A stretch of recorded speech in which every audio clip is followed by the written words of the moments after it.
ওষুধটার কারণে আলহামদুলিল্লাহ এখন হাইপার মানে নাই। আগে খুব অস্থির ছিল, চঞ্চল ছিল, ঘরে পায়চারি করতে, এগুলো এখন আর নাই। যাক আলহামদুলিল্লাহ, আলহামদুলিল্লাহ, আলহামদুলিল্লাহ। আলহামদুলিল্লাহ এখন সে মোটামুটি ঘুমায় নিজে থেকে। বাইরে গেলেও যে মানুষের যে একটু জড়ায় টড়ায় ধরতো বা মানুষের সাথে একটু হ্যান্ডশেক করা, অত্যন্ত আবেগ প্রকাশ করতো, সেটা এখন নাই। আর কোথাও গেলে তো ধরেন ওই 2 মিনিট, এই গত 16-17 মাস তো 2 মিনিটও স্থির থাকতো না, উঠে হাঁটা শুরু করতো। এখন এগুলো নাই।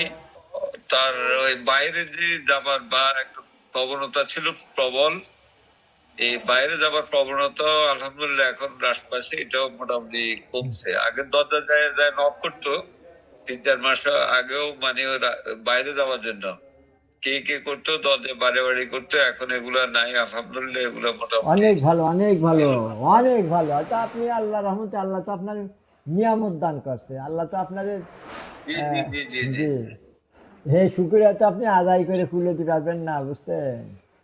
হ্যাঁ আপনার মাথায় টুপি, জি আমার মাথায় টুপি, আপনি আল্লাহর শুকরিয়া আদায় করবেন। আল্লাহ যখন মঙ্গল দেয় তখন শুকরিয়া আদায় করতে হয়, নাহলে মঙ্গল ছিনাই নিয়ে যায়। আচ্ছা যাক আলহামদুলিল্লাহ, আমি খুব খুশি।